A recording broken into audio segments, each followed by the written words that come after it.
এটা হলো রমজান মাস। এটা কি মাস? রমজান মাস।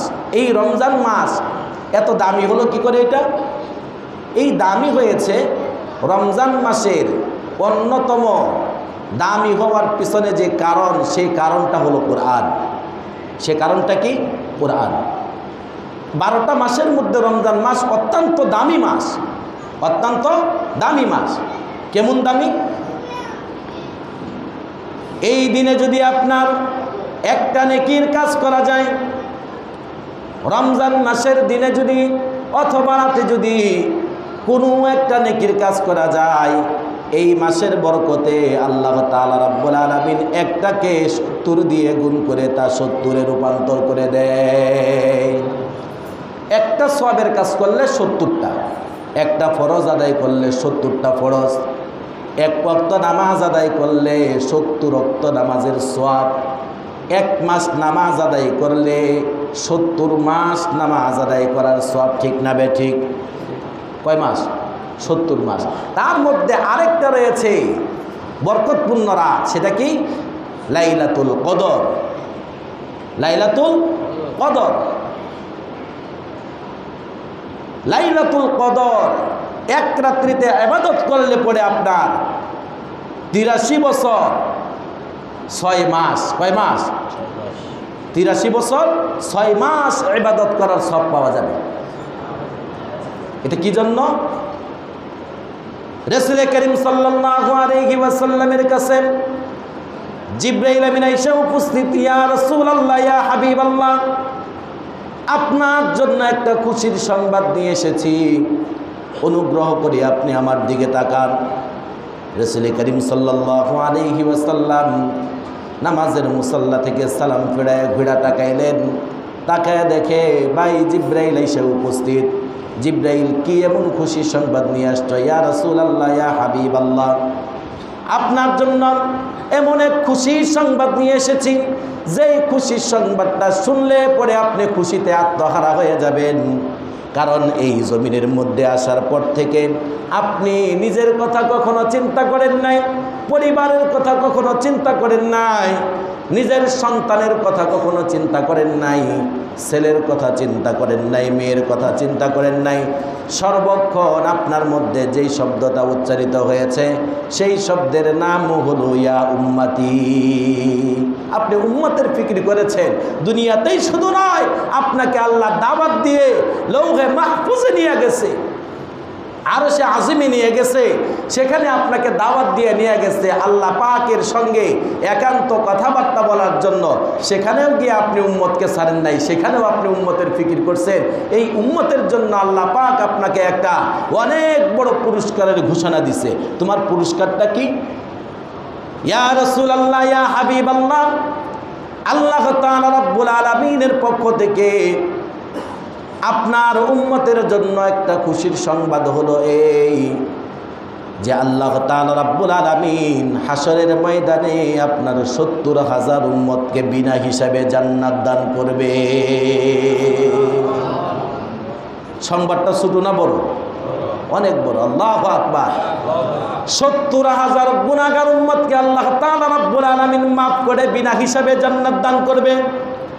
রাসূল করিম সাল্লাল্লাহু আলাইহি ওয়াসাল্লামের মুখটা মলিন হয়ে গেল।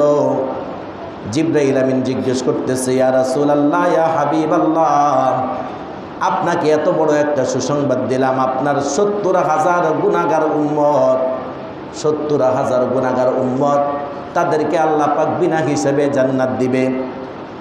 আমার উম্মত তো 70,000 না। আমার উম্মত কি না? আমার উম্মত তো 70,000 না। কিয়ামত পর্যন্ত আমার উম্মত আসবে 70,000 কোটিতেও রূপান্তরিত হতে পারে। সুতরাং 70,000 মাফ করলে বাকিগুলো কোথায় যাবে?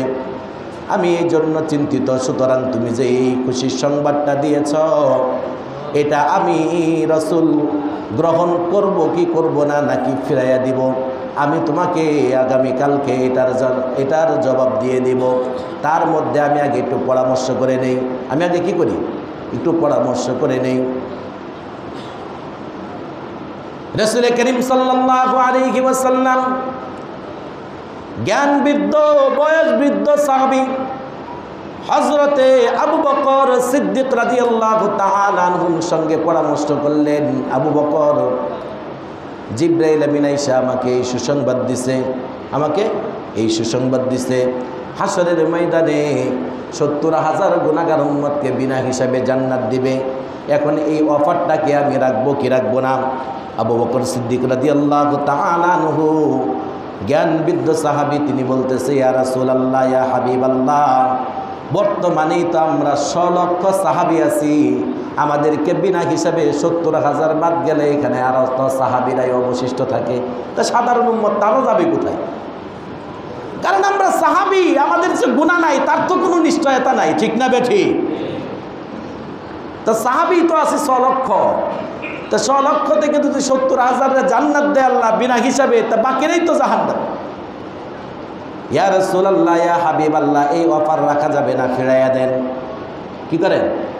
ফিরাইয়া দেন। কারণ হলো এই, আল্লাহ তাআলা রাব্বুল আলামিন আপনার কাছে ওয়াদা করেছিল যে হাসরের ময়দানে যতক্ষণ পর্যন্ত আপনি রাজি না হবেন ততক্ষণ পর্যন্ত আল্লাহ তাআলা রাব্বুল আলামিন আপনাকে দিতেই থাকবে, ততক্ষণ পর্যন্ত আপনাকে দিতেই থাকবে। ওয়ালা সাউফা ইউতিকা রাব্বুকা ফাতারদা। আল্লাহ তাআলা রাব্বুল আলামিন বলেন, হাসরের ময়দানে যখন আমার হাবিব সাজদা থেকে মাথা উঠাবে, আর তখন আমার আল্লাহর কাছে হাবিব যতক্ষণ পর্যন্ত চাইতে থাকবে, যতক্ষণ রাজি না হবে, আমি ততক্ষণ পর্যন্ত দিতেই থাকব। অর্থাৎ আমি হাবিবকে খুশি করেই পরে ছাড়বো। সুবহানাল্লাহ। তো 70,000-এর মধ্যে আপনি সীমাবদ্ধ থাকেন কেন? আপনি তো ওয়ালা সাউফা ইউতিকা রাব্বুকা ফাতারদা, আপনাকে আল্লাহ রাজি করাবেই, আপনাকে খুশি করবেই। রাসূল বলে, আমিও ততক্ষণ পর্যন্ত খুশি হব না, আমি আমার মাথাকে সাজদা থেকে উঠাবো না যতক্ষণ পর্যন্ত হাসরের ময়দানে আমার একজন গুনাহগার উম্মত অবশিষ্ট থাকবে। আমার একজন গুনাহগার উম্মত কি থাকবে? অবশিষ্ট থাকবে। সেই রাসূল আপনাকে আমাকে কিছু দিক নির্দেশনা দিয়েছে যে এই যে আজকে মাহে রমাদান, এই মাহে রমাদানের যেই বরকত, মাহে রমাদানের যে ফাজাইল, যে একটা যদি নেকের কাজ করা হয় তাহলে সেটাকে 70 দিয়া গুণ করে 70-এ রূপান্তরিত করা হয়, আর যদি 1 ওয়াক্ত নামাজ পড়া হয় 70 ওয়াক্তের সওয়াব পাওয়া যায়, ঠিক না বেঠিক? এই এত বড় গুরুত্বপূর্ণ, এত বড় বরকতপূর্ণ, এত মর্যাদা সম্পূর্ণ মাস কার মর্যাদায় মর্যাদিত হলো, কার সম্মানে সম্মানিত হলো, আর ওই সম্মানজনক বিষয়টা কার উপরে আসলো? আল্লাহ তাআলা রাব্বুল আলামিন বলছেন, শাহরু রমাদানাল্লাযী উনজিলা ফীহিল কুরআন হুদাল লিন-নাসি ওয়া বাইয়িনাতিন মিনাল হুদা ওয়াল ফুরকান। আমি আল্লাহ তাআলা রাব্বুল আলামিন মাহে রমাদানে কালামুল্লাহ শরীফকে নাজিল করেছি, আমি আল্লাহ আমার কিতাবকে নাজিল করেছি, আর এর মধ্যে আমি যারা মুমিন, যারা মুসলমান, ওই সমস্ত লোকদের জন্য রেখেছি এর মধ্যে সফল কাম, আর এর মধ্যে রেখেছি তাদের জন্য কল্যাণ, যারা এই স্পষ্ট নিদর্শনাবলীগুলো দেখে দেখে তারা তাদের পথকে নির্ণয় করে তারা তাদের পথে চলবেন। হ্যাঁ, যারা তাদের বিবেককে বিবেচনা করেন, বিবেককে পরিচালনা করেন, তাদের দিন আর রাত একাকী করে আমি আল্লাহ তাআলা রাব্বুল আলামিনের পথে কাটাবে, আমি আল্লাহ পাকের সান্নিধ্য অর্জন করার জন্য চেষ্টা করবে, আমি আল্লাহ তাদের জন্য রেখেছি সফল কাম, তাদের জন্য রেখেছি কল্যাণ, তাদের জন্য রেখেছি মুক্তির পথ। আমি আল্লাহ কেবলমাত্র একমাত্র এই কুরআনকে যারা ধরবে, কোরআনের ছায়াতলে আসবে, আমি তাদেরকেই কামিয়াব করব। এই ঘোষণা দিয়েছে কে? আল্লাহ তাআলা রাব্বুল আলামিন। যারা এই কোরআনের পথে আসবে তাদেরকে আমি হেদায়েতের শপথ দিয়েছি, তারা পাবে হেদায়েত। কি পাবে? হুদাল লিন-নাস, মানুষের জন্য হেদায়েত। মানুষের জন্য হেদায়েত। কিসের কারণে? যারা এই কোরআনের ছায়া তলে আসবে, যারা এই কোরআনকে আঁকড়ে ধরবেন, কোরআনের মহত্ব, কোরআনের বড়ত্ব, কোরআনকে আঁকড়ে ধরে তার জীবনকে পরিচালনা করবে, তাদের জন্যই আমি আল্লাহ রেখেছি হেদায়েত। তাদের জন্যই আমি আল্লাহ হেদায়েত রেখেছি। কারণ এই কোরআন এত দামি একটা জিনিস, এত দামি কিতাব, আমি আল্লাহ 12টা মাসের মধ্যে 11টা মাসকে সম্মানিত করি নাই। কারণ 11 মাসের মধ্যে কোরআনকে আমি নাজিল করি নাই। যেই মাসে কোরআনকে নাজিল করেছি সেই মাসটার নাম হলো রমাদান। সেই মাসটার নাম কি? রমাদান। আর এই রমজান মাসে কোরআনকে নাজিল করার কারণে এই রমজান মাসটাই পুরা দামি হয়ে গেছে। আল্লাহু আকবার। কোরআনের মর্যাদানি হয়ে গেছে কে? এই রমজান মাস। 11টা মাসের মতোই ছিল এই মাসটা, 11টা মাসের মতোই ছিল, কিন্তু কোরআন এই মাসে আসার কারণে এই মাস দামি হয়ে গেছে। সুবহানাল্লাহ। এই মাস আসলে পরে গুনাহগার গুনাহ ছেড়ে দেয়, ঠিক না বেঠিক? সুদখোর সুদকে ছেড়ে দেন, জিনাকুর জিনাকে ছেড়ে দেয়,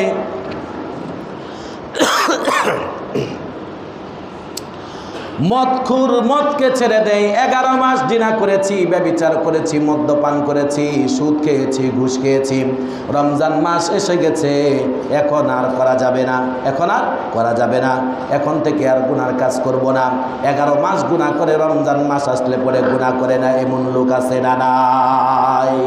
11 মাস গুনাহ করছে কিন্তু রমজান আসলে রোজাও রাখে, আবার খতমে তারাবিও পড়ে। এমনও দেখা যায় রাতের বেলা ঘুমায় না, তাহাজ্জুদের বিছানায় পড়ে যায়।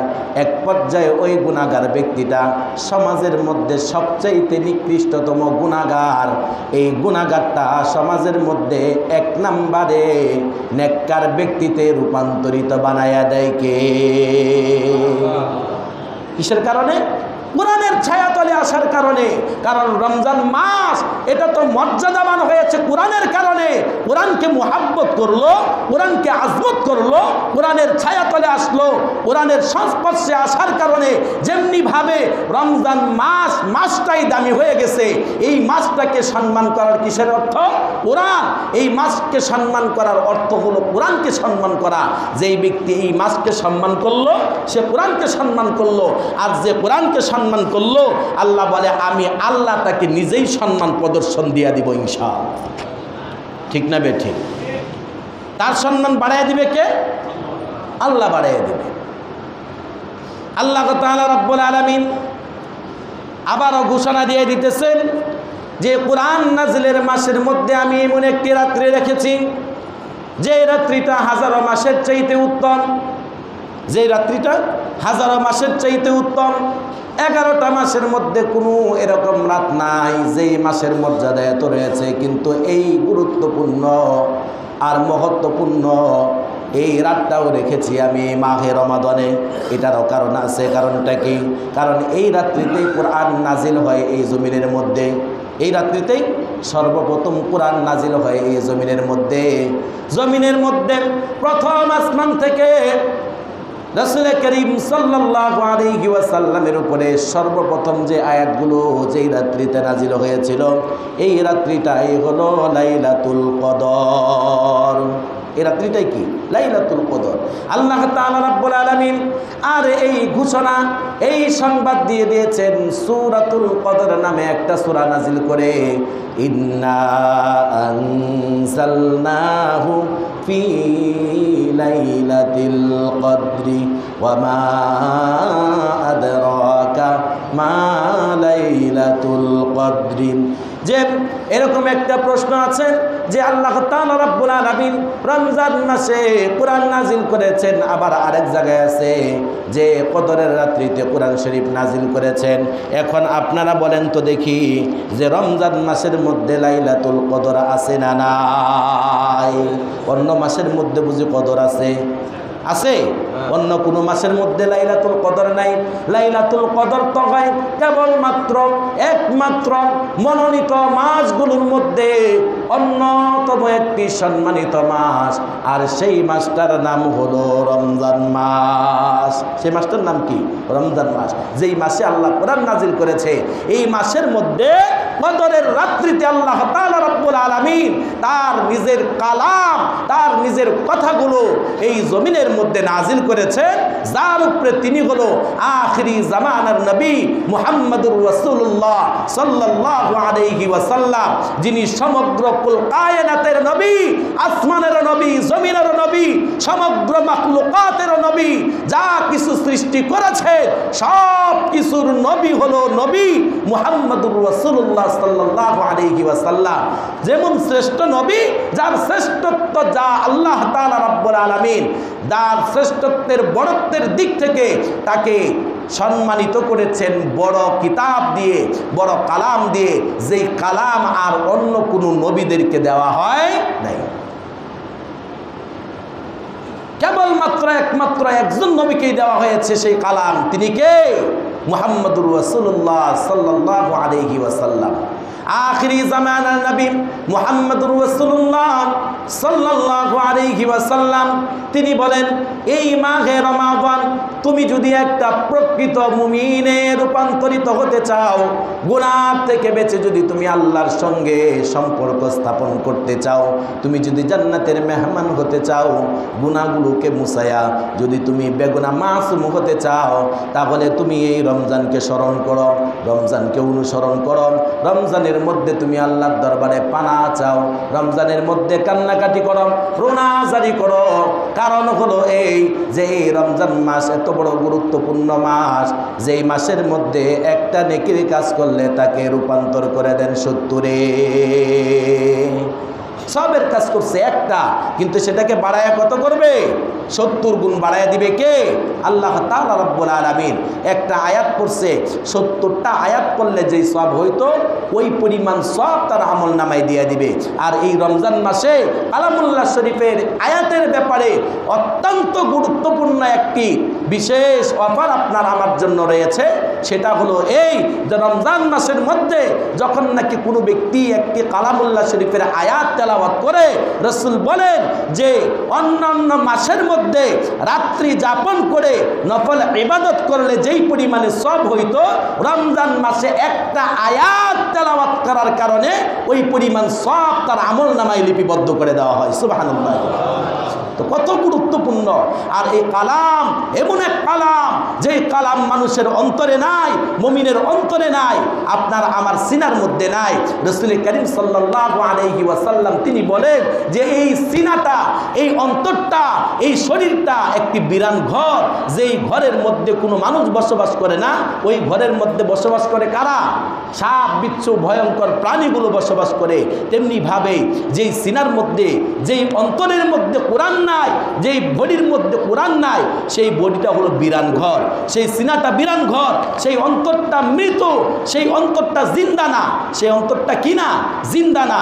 আপনার আমার এই দুনিয়ার মধ্যে আসার পরে যখন নাকি কোনো মুমিন দুনিয়ার গুনাহের মধ্যে লিপ্ত হয়ে একটা গুনার কাজকে করে ফেলে, একটা গুনার কাজ করে ফেলে, আর এই গুনার কাজটা দুনিয়ার মধ্যে করার কারণে তার কলবের মধ্যে লম্বা একটা কালো দাগ পড়ে যায়, লম্বা একটা কালো দাগ পড়ে যায়। একটার পর একটা, একটার পর একটা, এরকম করে দাগ পড়তে পড়তে একবার ধবধবে সাদা কলবটা কালো বিদবিদে অন্ধকার হয়ে যায়। তখন ভালো কাজগুলো আর ভালো লাগে না, ভালো কাজগুলো আর ভালো লাগে না। মন্দ কাজগুলোকে মন্দ বলে সে আর নির্ণয় করতে পারে না, সুদকে সুদ বলে তার কাছে লাগে না, জিনাকে জিনা বলে তার কাছে লাগে না, গুনাহের কাজগুলোকে গুনাহের কাজ মনে হয় না। কারণ যেই কল্প এটাকে নির্ণয় করবে, ওই কল্পটাই তো পুরা আপনার গুনার দ্বারা আপনি আমি আচ্ছন্ন করে রেখেছি, আপনি আমি পরিপূর্ণ করে রেখেছি। রাসূল করিম সাল্লাল্লাহু আলাইহি ওয়াসাল্লাম তিনি বলেন যে 70 বছর গুনার পরিবর্তে কলবের মধ্যে যেই মরিচা পড়েছে, যেই জম পড়েছে, যে দাগ পড়েছে, এই মরিচা আর জম, এই দাগগুলোকে উঠানোর একমাত্র ওষুধই হলো কালামুল্লাহ শরীফের তেলাওয়াত। এই মরিচা পরিষ্কার করা, আপনার আমার কল্পকে সাফ আর পাক করার 1 নাম্বার মেডিসিনই হলো কালামুল্লাহ শরীফের তেলাওয়াত। অথচ হতভাগা আর দুর্ভাগা ওই সমস্ত ব্যক্তিগুলো মুসলমান দাবি করা সত্ত্বেও কালামুল্লাহ শরীফের তেলাওয়াত সে শিক্ষা করে নাই, শিক্ষার জন্য চেষ্টাও করে নেয়। দুনিয়ার সব কিছু পাওয়ার জন্য চেষ্টা করে, কিন্তু কালামুল্লাহ শরীফের তেলাওয়াত শিখার জন্য চেষ্টা করে না। কালামুল্লাহ শরীফের তেলাওয়াত যখন কোনো ব্যক্তি করল, একটা অক্ষর তেলাওয়াতের পরিবর্তে তার আমলনামায় একটা নেকি লিপিবদ্ধ করা হলো, ফালাহু হাসানা, তার আমলনামায় একটা হাসানা দেওয়া হলো। ওয়ালা হাসানাতু বিআশরি আমসালিহা, আর এই একটা হাসানাকে 10টা নেকিতে আল্লাহ পাক রূপান্তরিত করে দেন। রমজান ছাড়ার কথা বলতেছি। আর রমজান মাস যখন আসলো তখন একটা নেকিকে, একটা হাসানাকে আল্লাহ তাআলা রব্বুল আলামিন 70 গুণ বাড়াইয়া দেন। কয় গুণ? 70 গুণ বাড়াইয়া দেন, যাতে করে আপনি আমি এই মুমিনগুলো যাতে করে জাহান্নামে পড়তে না হয়, আল্লাহ পাকের অফুরন্ত নাজ নিয়ামত সম্পূর্ণ জান্নাতের মধ্যে ঢুকতে পারি, আপনি আমি আখিরি জামানার নবীর উম্মত হিসাবে পরিচিত লাভ করতে পারি। আল্লাহ তাআলা রব্বুল আলামিন আপনাকে আমাকে এই অফার দিয়েছেন এই জন্য, যাতে করে হাসরের ময়দানে নবী কুলের শিরোমণি, নবীদেরও নবী, কুল কায়নাতের নবী, এই নবীকে যাতে অসম্মানী না হতে হয়, এই নবীকে যাতে অসম্মানী না হতে হয়। কারণ যখন নাকি কোনো উম্মত হাসরের ময়দানে আদালতের কাঠগড়ায় দাঁড়ায় যাবে, তার গুনাহের কারণে অন্য কিছু দেখা যাবে না, গুনাহের কারণে সে জাহান্নামে যাবে, তখন এটা আমার হাবিবের জন্য লজ্জা, আমার হাবিবের জন্য লজ্জা, আমার বন্ধুর জন্য লজ্জা, যাতে করে হাসরের ময়দানে আমার বন্ধু লজ্জিত না হয়, আমার বন্ধু আমার কাছে যাতে লজ্জা না পায়, এই জন্য আমি আমার হাবিবের উম্মতের জন্য দিয়েছি গুরুত্বপূর্ণ মাস আর এই গুরুত্বপূর্ণ রাতগুলো দিয়েছি, যাতে করে এই মাসটার মধ্যে ইবাদত করে, এই মাসটার মধ্যে 5 ওয়াক্ত নামাজের ইহতিমাম করে সে তার গুনাহগুলোকে মোচন করতে পারে। অন্য কোনো মাসে ইবাদত করে নাই, অন্য কোনো মাসে নামাজ পড়ে নাই, অন্তত এই একটা মাস হলেও নামাজ আদায় করেন, করবেন তো ইনশাআল্লাহ? 5 ওয়াক্ত নামাজের ইহতিমাম করবে, 1 ওয়াক্ত ছাড়বো না ইনশাআল্লাহ। রাজি আছেন ইনশাআল্লাহ? হাত উঠাইতে হবে, 1 ওয়াক্ত ছাড়বো না, 1 ওয়াক্ত ছাড়বো না, 5 ওয়াক্তই পড়বো, পড়বো ইনশাআল্লাহ। হাতটি উঠায় রাখেন, আল্লাহ পাক দেখতেছে, ফেরেশতারা লিপিবদ্ধ করবে যে আজকের পর থেকে এই রমজান মাসে যে কয়দিন বাকি আছে 1 ওয়াক্ত নামাজও ছাড়বো না, একবেলা খানা ছাড়বো, চাকরি ছাড়বো, ঘর ছাড়বো, বাড়ি ছাড়বো, প্রয়োজনে বিবিকে ছাড়বো, তারপরেও নামাজের কাজা করব না। রাজি আছেন ইনশাআল্লাহ? হাত নামান। 1 ওয়াক্ত নামাজও ছাড়বো না। এই আপনার আমার এই ওয়াদার কারণে এই রমজান মাসে আপনাকে আমাকে 5 ওয়াক্ত নামাজের কারণে, 5 ওয়াক্ত নামাজের কারণে আল্লাহ তাআলা রব্বুল আলামিন আপনাকে আমাকে গুনাহগুলো মুছে দিতে পারে। গুনাহগুলো কি করতে পারে? মুছে দিতে পারে। একটা উদাহরণ দেই, উদাহরণ দিলে বুঝবেন আপনারা। এই দুনিয়ার মধ্যে আমরা সকলেই কাপড় পরিধান করি কি করি না? আওয়াজ দিয়া কর না, কাপড় পরিধান করি না? কাপড়ের মধ্যে ময়লা লাগে কি লাগে না? এমন কোন কাপড় আছে যে কাপড়ে ময়লা লাগে না? নাকি বড় লোকদের কাপড়ে ময়লা লাগে না? যারা এসিতে থাকে তাদের কাপড়ে ময়লা লাগে না? হ্যাঁ, ময়লা একটু কম লাগে আর একটুখানি বেশি লাগে, কিন্তু ময়লা ছাড়া কোনো কাপড় নাই। কাপড় যদি পরিধান করা হয় তার মধ্যে ময়লা লাগবে, এটাই স্বাভাবিক। কাপড় পরিধান করলে পরে ময়লা লাগবে, এটাই স্বাভাবিক। কোনোটার মধ্যে কম আর কোনোটার মধ্যে বেশি। যেই ব্যক্তি এসির মধ্যে থাকে, হ্যাঁ, গাড়ির মধ্যে ঢুইকা তার গ্লাসগুলো বন্ধ করে দেয়, তার তো একটু ময়লা কমই হবে। আর যেই ব্যক্তি পাবলিক সার্ভিসে, আপনার পাবলিক প্লেসের মধ্যে যারা চলাফেরা করে তাদের ময়লা একটু বেশি হবে, এটাই স্বাভাবিক, ঠিক না বেঠিক? কিন্তু ময়লা ছাড়া কোনো রাস্তা নাই। এখন এই ময়লা লাগাটা হলো স্বাভাবিক, আর এই ময়লাযুক্ত কাপড়টাকে ময়লা মুক্ত না করে পরা এটা হলো নোংরামি, ঠিক না বেঠিক? ময়লাযুক্ত কাপড়টাকে ময়লা মুক্ত না করে এটাকে ধুয়ে না ধুয়ে এটাকে আবার পরিধান করা, এটা হলো নোংরামি।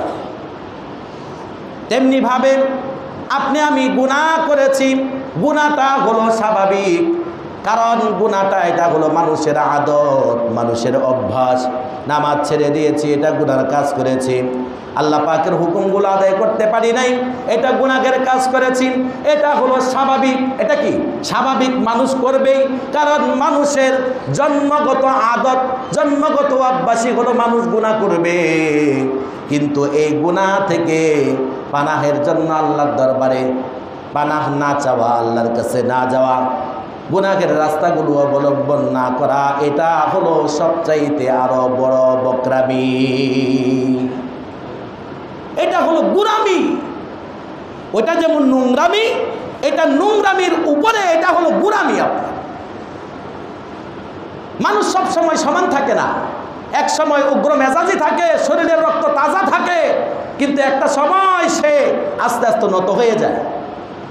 কিন্তু তুমি আমি মুসলমান, জীবনের শুরু থেকে নিয়ে এ পর্যন্ত আল্লাহকে চিনি না, আল্লাহর হুকুম মানি না, বুড়া হয়ে গেছি গা, সব কিছুর মধ্যেই পরিবর্তন আর পরিবর্তন এসে গেছে। কিন্তু এখন পর্যন্ত তোমার আমার আল্লাহর সঙ্গে ইবাদতের কোনো পরিবর্তন আর পরিবর্তন আসলো না। এটা তো বুড়ামি ছাড়া আর অন্য কিছু না, ঠিক না বেঠে? বয়স হয়ে গেছে 80, এখন পর্যন্ত মসজিদে তোমারে পাওয়া যায় না, এখন পর্যন্ত মানুষকে খোঁচানোর অভ্যাস তোমাকে যায় না, রমজানের রোজাগুলো তুমি রাখো না, তারাবি তো দূরের কথা, এক ওয়াক্ত নামাজও তুমি রমজান মাসে পড়ো না। এটা গোরামি ছাড়া অন্য কিছু? আওয়াজ দিয়ে বলেন না, গোরামি ছাড়া অন্য কিছু? এর মধ্যে আরেকটা জিনিস আছে, সেটা হলো আল্লাহ পাক তার জন্য হেদায়েত রাখে নাই, বিদায় সে আসতে পারে না। তার জন্য হেদায়েত রাখে না বিদায় সে আসতে পারে না। কারণ রমজান মাসে তো আল্লাহ ওয়াদা করেছে যে এই রমজানে যদি কোনো ব্যক্তি আমি আল্লাহর কাছে নিজের গুনাহগুলোকে উপস্থাপন করে 2 ফোঁটা চোখের পানি ফালায়া আমি আল্লাহর কাছে পানাহ চায়, 2 ফোঁটা চোখের পানি ফালায়া আমি আল্লাহর কাছে তাকে নতজানু করে দেয়, তার কপালটাকে আমি আল্লাহর দরবারে লুটাইয়া দেয়, তার গুনাহগুলোকে মাফ করার জন্য আমি আল্লাহ তাকে মাফ করে বেগুনা মাসুম বানাইয়া দিব। সুবহানাল্লাহ। এই রহমতের 10 দিন চলে যাচ্ছে, এখন পর্যন্ত এমনও গুনাহগার আছে একটা তারাবিও পড়ে নাই, আছে না নাই? এমনও গুনাহগার আছে একটা রমজানের রোজাও রাখে নাই। শরীর তাজা আছে, শরীর সুস্থ আছে, টাকা পয়সার কোনো অভাব নাই, সব দিকে স্বয়ং সম্পূর্ণ, কিন্তু রোজা রাখার ক্ষেত্রেই পিছনে আছে, ঠিক না বেঠিক? এমন লোক আছে না নাই? আছে না নাই? এই সমাজে মনে হয় নাই। রমজান আসতে তার কোনো হুদিসই নেই। তাহলে বুঝতে হবে তার কপালে আল্লাহ পাকের পক্ষ থেকে হেদায়েতেরই কোনো মঞ্জুরি নেই। রমজান আসার পরেও তার নিজের মধ্যে পরিবর্তন আসলো না, আখলাকে পরিবর্তন আসলো না, ইবাদতে পরিবর্তন আসলো না। হ্যাঁ, আল্লাহ পাকের হুকুম আহকামগুলোর মধ্যে কোনো তারতম্যতা সে তৈরি করলো না। বুঝতে হবে আল্লাহ পাকের পক্ষ থেকে তার হেদায়েতের কোনো প্রতিশ্রুতি নাই। সুতরাং আপনাকে আমাকে তো আরও বেশি বেচাইন হয়ে যাইতে হবে যে আমি এখন পর্যন্ত রোজাগুলো রাখতে পারলাম না, আল্লাহ পাকের হেদায়েতের কাতার থেকে আমি বের হয়ে গেলাম, আমি এখন পর্যন্ত নামাজ আদায় করতে পারলাম না, আল্লাহ পাকের ক্ষমার কাতার থেকে আমি বের হয়ে গেলাম, আমি এখন পর্যন্ত এক ওয়াক্ত নামাজও আদায় করতে পারলাম না, এখন পর্যন্ত কালামুল্লাহ শরীফের তেলাওয়াত করতে পারলাম না, এখন পর্যন্ত গুনাহ কাজগুলো ছাড়তে পারলাম না, এখন পর্যন্ত আমি ঘুষ থেকে বের হইতে পারলাম না, এখন পর্যন্ত আমি সুদ থেকে বের হইতে পারলাম না, এখনো আমি মদ্যপান করি, অপরের উপরে জুলুম করি, অত্যাচার আর নির্যাতনের থেকে এখনো বের হইতে পারি নাই। তার মানে বোঝা গেল আল্লাহ পাকের রহমতের দৃষ্টি আমার উপরে নাই, আমার থেকে উঠে গেছে। আমার গুনাহের কারণে আল্লাহ পাক আমার উপর রাগ করে আছে। এই রাগটাকে আমাকে অবশ্যই মিটাইতে হবে। এই রাগটাকে যদি মিটাইতে হয় তাহলে অন্যদের চাইতে আমাকে আল্লাহর দরবারে আরো বেশি পড়ে থাকার দরকার, ঠিক না বেঠে? কিন্তু আশপাশেই আসে না। এই জন্য ভাই দোস্ত বুজুর্গ, এই রমজান মাস অত্যন্ত গুরুত্বপূর্ণ একটি গুনাহ মাপের মাস। এই রমজান মাস পাইল, নিজের গুনাহসমূহ মাফ করাইতে পারল না। আল্লাহ রাসূল বলেছেন, জিবরাইল বলেছেন ইয়া রাসূলুল্লাহ সে ধ্বংস হয়ে যাক, রাসূল বলেছেন আমিন। তাহলে রমজান মাস পাইলাম, মসজিদে আসলাম না, রোজা রাখলাম না, তারাবির নামাজ পড়লাম না, সেহরি খাইলাম না, কোনো কিছুই করলাম না, তাহলে বুঝতে হবে আমার জন্য ধ্বংস ছাড়া আর কোনো রাস্তা অবশিষ্ট নাই। কারণ এই ধ্বংসটা প্রমাণিত। এরপরে তোমার আমার যখন নাকি ধ্বংস আসে, আল্লাহ পাকের পক্ষ থেকে যখন গজব শুরু হয়ে যায়, তখন একবারে এমন একটা পর্যায়ে পৌঁছায় যায় যে তার জন্য আর কোনো স্কোপ নাই। হ্যাঁ, তখন গিয়া সে আপনার হুজুরদের কাছে দৌড়ায়, এর কাছে যায়, তার কাছে যায়, যে আমি তো মুসিবতে পড়ে গেছি। এরপরেও আল্লাহর কাছে সে মুখাপেক্ষী হয় না। এমনও ব্যক্তি আছে যে এরকম দুনিয়ার মধ্যে থাকাকালীনই গুনার মধ্যে লিপ্ত থাকা অবস্থায় আল্লাহ পাকের নাফরমানি করতে করতেই সে ইন্তেকাল করে আসে না নাই। আল্লাহ পাক আমাদের এই সমস্ত জিনিসগুলো থেকে হেফাজত করো। বিশেষ করে এই রমজান মাস আসছে, বেশি বেশি করে কালামুল্লাহ শরীফের তেলাওয়াত করব। একটা আয়াত পড়লে পরে রাত্রি জায়গা নকল নামাজ পড়লে যেই পরিমাণে সওয়াব হইতো, ওই পরিমাণ সওয়াব আপনার আমার আমল নামায় লিপিবদ্ধ করে দেওয়া হবে। সুবহানাল্লাহি ওয়া বিহামদিহি। যে ব্যক্তি আপনার এই রমজান মাসের মধ্যে কালামুল্লাহ শরীফের আয়াতগুলো তেলাওয়াত করে একটা হরফের পরিবর্তে 70টা নেকি তার আমল নামায় দেওয়া হবে। আমি বলতেছি না আলিফ লাম মিম এখানে একটা হরফ, বরং আল আলিফুন একটা হরফ, আল বাউ একটি হরফ, আল মিম একটি হরফ, এখানে 3টি হরফ। আর 370 গুণ করে দেখেন কত হয়। 370 গুণ করে দেখেন কত হয়। অনেকে বলে হুজুর, অনেকে বলে একথা, হুজুর কোরআন শরীফ তো বুঝা বুঝা পড়তে কইছে, না বুঝা পড়লে কি সওয়াব হবে না? অবশ্যই হবে। কোরআন শরীফ বুঝুক আর না বুঝুক, অর্থ বুঝুক আর না বুঝুক, পড়লেই সব হবে। বরঞ্চ তাড়াতাড়ি পড়লে এক নেকি, আর যদি বাইজা ঠেক্কা ধাক্কায়া গোতায়া এরকম করে পড়ে, তাহলে তার জন্য নেকি হলো দ্বিগুণ। সুবহানাল্লাহ। তাহলে এক ব্যক্তির জন্য তাড়াতাড়ি পড়তেছে, আমি হাফেজ সাহেব আমি ভালো করে পড়তে পারতেছি, আমার জন্য 70 নেকি। আর যেই ব্যক্তি ধাক্কায়া খুঁজা বাই কইরা এরাবগুলো লাগায়া তারপরে পড়তেছে, তার জন্য গুলো দ্বিগুণ, মানে 270। সুবহানাল্লাহ। এর জন্য কোরআন শরীফ পড়তে পারি না, এটার জন্য পিছপা থাকলে হবে না। কায়দাগুলো পড়ি, আলিফ পড়ি, বা পড়ি, তা পড়ি, সা পড়ি, কারণ এই হরফগুলোই তো হলো কোরআনের, ঠিক না ব্যাঠি? আলিফ পড়লে সব আসে না নাই? বা পড়লে সব আসে না নাই? আলিফ পড়লে 1 নেকি, বা পড়লে 10 নেকি, আর 10কে আবার এই রমজান মাসে 70 দিয়ে গুণ করেন না। সুবহানাল্লাহি ওয়া বিহামদিহি। আর কিছু পারি আর না পারি, আলিফ লাম মিম এগুলো তো বলতে পারবো ইনশাআল্লাহ। পারবো কি পারবো না? হ্যাঁ, এগুলো পড়বো আর 2 ফোঁটা চোখের পানি আল্লাহর দরবারে ফালাবো। আল্লাহ, আমার শিখার বড় আশা, আমি তোমার কালামের ধারক বাহক হতে চাই, আমি তোমার পরিবারের অন্তর্ভুক্ত হতে চাই। আল্লাহ, তুমি এই কালামুল্লাহ শরীফের ধারক বাহক তুমি আমারে বানাইয়া দাও। এই কালামুল্লাহ শরীফ অর্জন করার তৌফিক তুমি আমারে দিয়া দাও। আল্লাহ, আমার জবান দিয়ে যাতে কালামুল্লাহ শরীফ তেলাওয়াত করতে পারি, আমার জবানটাকে তুমি তরুতাজা করে দাও, আমার জবানের ভারত্ব দূর করে দাও, জড়তা দূর করে দাও। আল্লাহর কাছে চাইলে পরে বুড়া বয়সেও আল্লাহ দিতে পারে কি পারে না? আওয়াজ দেয়া বলেন, আল্লাহ পারে কি পারে না?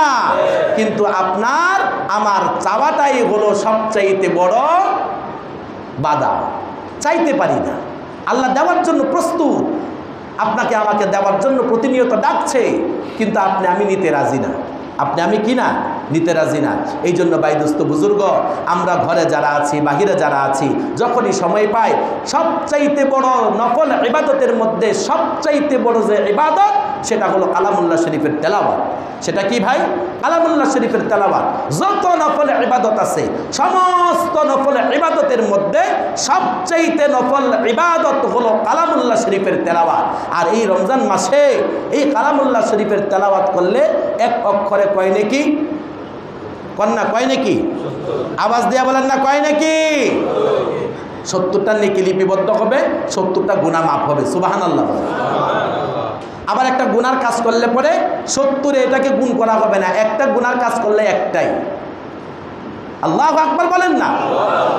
কি জন্য দিচ্ছে এটা? যাতে করে আমি জান্নাতি হয়ে যাই, আপনি হাসরের ময়দানে আখিরি জামানার নবীর উম্মত হিসেবে পরিচয় দিতে পারি। আপনি পরিচয় দিলাম, কিন্তু আমার গুনাহের কারণে রাসূল লজ্জিত হয়ে গেল, লাঞ্ছিত হলো, এটা যেমন না হয়। একটা গুনাহ করলে একটা গুনাহ, একটা নেকের কাজ করলে 70-এ রূপান্তরিত করে দেন। আল্লাহু আকবার। এই জন্য বেশি বেশি করে কালামুল্লাহ শরীফের তেলাওয়াত করব, জিকির আজগার করব, প্রতিনিয়ত রমজানের পবিত্রতা বজায় রেখে তারপরে এই রমজানকে অতিবাহিত করার চেষ্টা করব। আর প্রকৃতপক্ষে প্রতিনিয়ত আল্লাহর কাছে দোয়া করব, আল্লাহ দয়া করে মায়া করে তুমি আমাকে আগামী রমজান পর্যন্ত হায়াত দিয়ে দাও। সুবহানাল্লাহ। আল্লাহর কাছে দোয়া করবো না এটা ইনশাআল্লাহ। আল্লাহুম্মা বারিক লানা ফি রজব ওয়া শাবান ওয়া বাল্লিগনা রমাদান। আল্লাহর কাছে বেশি বেশি করে দোয়া করব। তার মধ্যে উদাত্ত আহ্বান জানাবো যে সারা বছর যায় কালামুল্লাহ শরীফের তেলাওয়াত নিজে পারি না, করতেও পারি না, শোনার সৌভাগ্যও হয় না। এই মাহে রমাদানে শামসুদ্দিন সরকার জামে মসজিদে আপনাদের জন্য খতমে তারাবির ব্যবস্থা করা হয়েছে, যে প্রত্যেক দিন 20 রাকাত নামাজের মধ্যে এতদিন তো আলহামদুলিল্লাহ 1.5 পারা করে পড়া হয়েছে, গতকালকে 1.5 পারা শেষ হয়ে গেছে, আজকে থেকে 1 পারা পড়া হবে। যে একটা পারার মধ্যে কতগুলো আয়াত একবার চিন্তা করেন, কতগুলো অক্ষর একবার চিন্তা করেন, আর যতগুলো অক্ষর, প্রত্যেকটা অক্ষরে 70 নেকি, একটা অক্ষরে যদি 70 নেকি, একটা পারার মধ্যে কত হাজার হরফ হবে, কত হাজার হরফ হবে, এগুলো দিয়ে গুণ দিয়ে দেখেন, আপনার আমার সম্পদ না, নেকির পাহাড় হয়ে যাবে। আল্লাহু আকবার।